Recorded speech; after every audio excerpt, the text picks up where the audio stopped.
থেকে এই কালচারটা আমরা কিন্তু বাচ্চাদেরও শেখাই।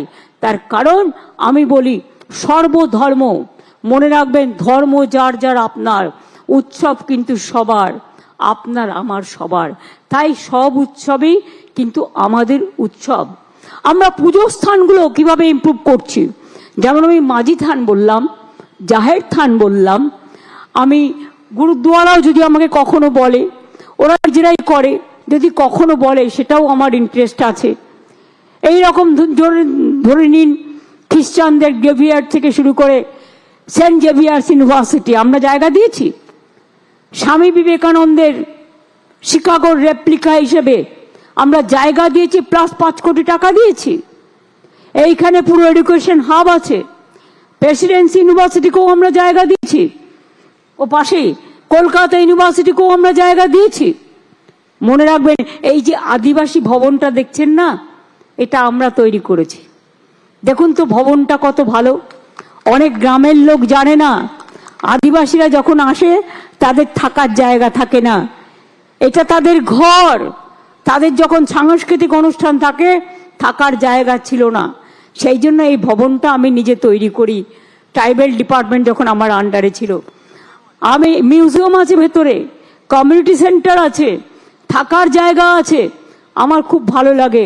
এবং আমরা মনে হয় ঝাড়গ্রামেও একটা করতে যাচ্ছি, এবং সম্ভবত আলিপুরদুয়ার বা কোথাও বা শিলিগুড়ি কোথাও একটা করতে যাচ্ছি। আমি যেটা মনে করি, আমরা আর্থিকভাবে যারা দুর্বল সেই আদিবাসীদেরও আমরা ক্রীড়া সরঞ্জাম দিই।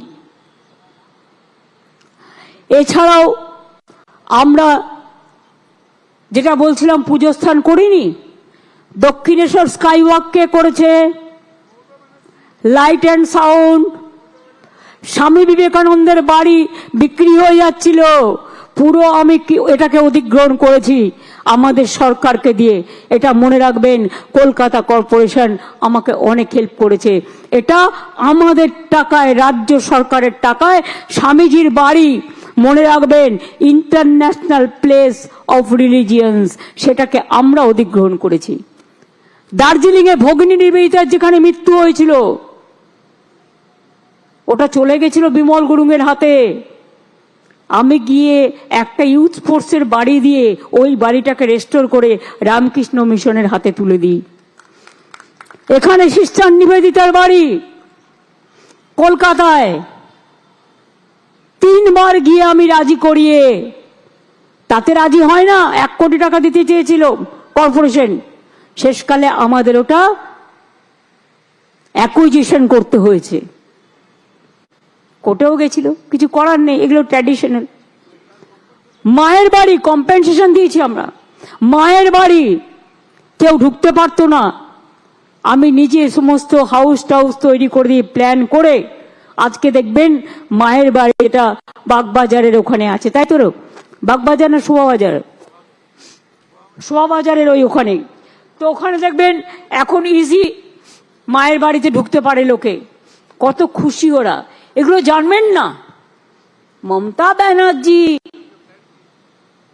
धर्म को नहीं मानता, दुर्गा पूजा नहीं करने देता, तो জিজ্ঞেস করুন স্বামীজিকে নিয়ে ইলেকশন করো, আর স্বামীজির বাড়িটা জেনে রেখে দাও শ্মশান মানে অধিগ্রহণ করে মমতা ব্যানার্জির সরকার, তোমাদের সরকার নয়। দক্ষিণেশ্বরে তো অনেকে এসছে, অনেকবার পুজো দিয়ে গেছো। স্কাই ওয়াকটা তৈরি করতে যখন গেছিলাম, ববি জানে কত ওখানে আমার হকার বন্ধুরা ছিল, তাদের ডেকে আমি 3টে মিটিং করেছি, করে বলেছি চিন্তা করো না, তোমরা কিছুদিনের জন্য শিফট হয়ে যাও। যেমন কালীঘাটের স্কাই ওয়াক হচ্ছে, কালীঘাট মন্দিরের, যে তোমরা কিছুদিনের জন্য শিফট হও, আবার স্কাই ওয়াকটা হয়ে গেলে তোমরা এখানে দোকান পাবে। তারাপীঠ কি ছিল আগে, যান গিয়ে দেখে আসুন। তারকেশ্বরের উন্নয়ন করেছি, তারাপীঠের করেছি, নকুলেশ্বর যা বলেছে করেছি, জল্পেশ মন্দির করেছি, দুর্গেশ মন্দির করেছি, বাবা লোকনাথ ঠাকুরের চাকলা ধামে আজকে বাবা লোকনাথের উৎসব হচ্ছে। ওদের দুটো জায়গা আছে, একটা হচ্ছে চাকলা ধাম, আর একটা হচ্ছে কচুয়া। কচুয়া আমি নিজে গিয়েছি, যখন 3 জন মারা গিয়েছিল পাশেই পুকুর, আমি নিজে গিয়ে ডেভেলপমেন্ট করবার জন্য যা টাকা লাগার দরকার সবটা করে দিয়েছি।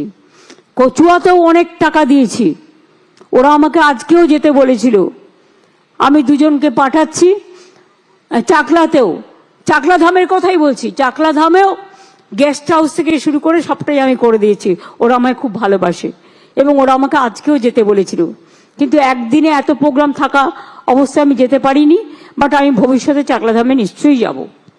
এছাড়াও মনে রাখবেন কঙ্কালীতলা সতীপীঠ, তারাপীঠ, মা কালী মন্দির, দক্ষিণেশ্বর মন্দির, মা কালী মন্দির, ফুল্লরা মন্দির। কিরকম জানেন, আমি কখনো কখনো বলি, আমাকে অনেকে বলে দিদি একবার আসবেন। আমি মিটিং করতে গেছি, রাজনৈতিক মিটিং, এটা গল্প নয়, এটা সত্য তথ্য। আমি মিটিং করতে গেছি লোকসভা ইলেকশনে। Are you feeling bore? শুনতে ভাল লাগছে না? সামনে যারা বসে আছেন মা বোনেরা, কিছু কিছু কথা কখনো সুযোগ পেলে বলা যায়, সবসময় তো বলা যায় না। আমি মিটিং করতে গেছি, আমাদের এমএলএ রানা, মানে ওর ডাকনাম রানা, ভালো নাম অভিজিৎ, আমার কাছে, দিদি তুমি তো তারাপীঠ অনেকবার গেছো, কঙ্কালীতলাও অনেকবার গেছো, তুমি কিন্তু ফুল্লরা মন্দিরে আসোনি। আমি বললাম, শোন, আমার একটা বিশ্বাস আছে, এটা আমার আত্মবিশ্বাস, আমাকে মা যখন ডাকে আমি ঠিক চলে যাই, আমাকে দেখবি যখন ডাকবে আমি ঠিক চলে যাব, এর জন্য তোকে আমাকে অনুরোধ করতে হবে না।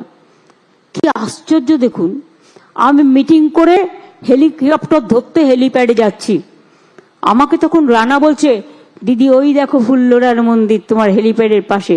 আরে সেটা তো তুমি আমাকে আগে বলনি, আমি তো আসিনি। এবার আমি পুরো রাস্তাটা পেরিয়ে ফুল্লরা মায়ের মন্দিরে গেলাম, পুজো দিলাম এবং বুঝলাম মায়ের স্নেহ ছায়া ছাড়া এটা হয় না। সব ধর্মেই মনে রাখবেন, যখন যেখানে যাই, আজমির শরীফের কেউ আমাকে বলবে না দিদি যাবেন, আমার যখন সময় হয় আমি ঠিক চলে যাই। গুরুদ্বারা আমি হালুয়া চেয়ে খাই। ওই কেওড়াতলা শ্মশান জেনে রাখবেন, আমি অ্যাজ এ দক্ষিণ কলকাতার এমপি কতগুলো কাজ শুরু করেছিলাম। আর যত বাস স্ট্যান্ডে গান বাজে, আমি মুক্ত দলের ওখানে কালীঘাট রোডে প্রথম চালু করেছিলাম এমপি ল্যাড থেকে। মনে রাখবেন, বাস স্ট্যান্ড আমি চালু করেছিলাম আমার এমপি ল্যাড থেকে।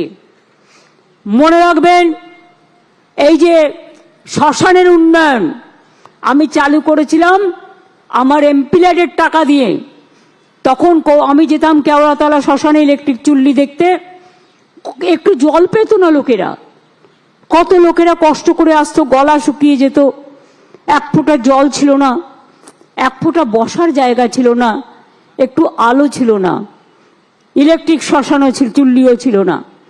আমি এমপি ল্যাডের টাকায় প্রথম ডেভেলপ করি। এখন আপনারা দেখতে পাচ্ছেন এইটা ফলো আপ করিয়েছি আমি। এখন নিমতলা শ্মশান থেকে শুরু করে সব জায়গাতেই ডেভেলপ হয়েছে, অনেক এয়ার কন্ডিশন চুল্লি হয়েছে। এমনকি সোনারপুর জেনে রাখুন, আমার দক্ষিণ কলকাতার মধ্যে পড়তো, পরে ওরা সোনারপুর কেটে দিল। তখন সোনারপুরের লোকেরা আমাকে বলল, দিদি সোনারপুরে একটা ইলেকট্রিক চুল্লি করে দিন। আমি আমার এমপি ল্যাড থেকে করেছিলাম, মনে রাখবেন।